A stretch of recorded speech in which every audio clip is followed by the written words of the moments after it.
Hey, welcome back. So around the Pacific Northwest this weekend and into early next week, we're either seeing those purple colors or the orange color here. So either in a heat advisory or like here in Portland, the Willamette Valley, under that extreme heat warning. And that is now going to last until Tuesday evening for the Willamette Valley. Of course, it stretches out into the gorge and beyond.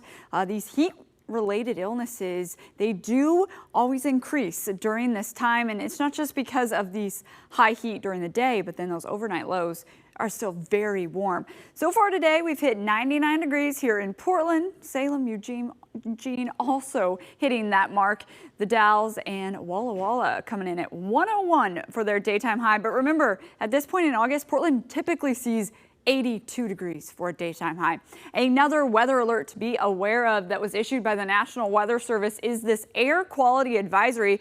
You may have noticed some hazy skies up and down the Willamette Valley. So this air quality advisory, it's in effect not only throughout the valley, but in much of central Oregon with the flat fire burning out there in Jefferson County. So wildfire smoke is very strong out there in near Bend, Madras. That's where we're seeing the air quality now either in the very unhealthy category or unhealthy for sensitive groups. Making our way back to the Portland metro area, there are pockets where the air quality has been seen in that moderate category or even the unhealthy for sensitive groups. So try to limit your time outdoors, not only because of the heat, but because of that air quality as well. As we head into our Sunday, here's what we're looking at for thunderstorm potential. Much of central southern Oregon could see some scattered thunderstorms with an abundance of lightning, and thus that's why there's a concern for wildfires to start and spread quickly for much of southern Oregon, and that does stretch up into central Oregon. So a red flag warning in effect Sunday from 1 p.m. to 10 p.m. Back here in Portland, we're looking at 98 degrees, still 91 expected in that 8 o'clock hour. We'll start to see an increase in cloud coverage once we get to 9 p.m. but still in the 80s throughout that late night out there. So really not going to be able to open those windows and get that cool air. The Tualatin Valley, Forest Grove at 101 currently with those calm winds and hazy skies.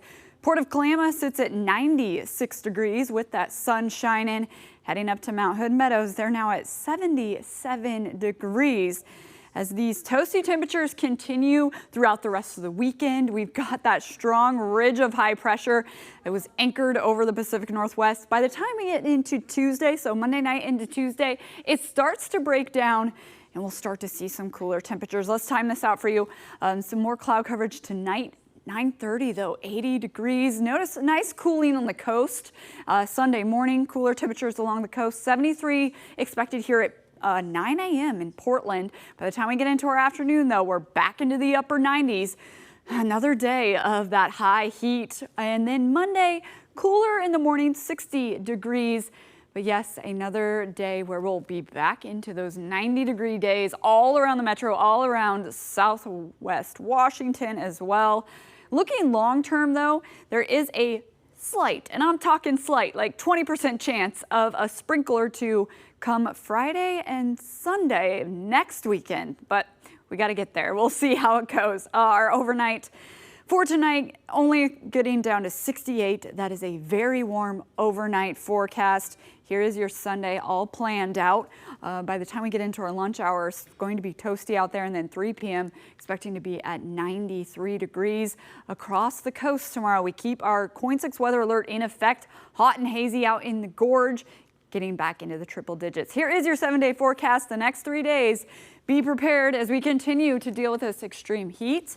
But by the time we get into the middle part of the week, not only will we see those daytime highs start to drop, Lisa, but overnight lows in the late part of the week, they start to cool a bit too, which will be good. Yeah, but it's going to be interesting because some kids are starting school on Tuesday. Yes. So at least we're letting them know ahead of time, right? Yes, that's true. Start hydrating now. Yeah, no kidding. All right, Brennan.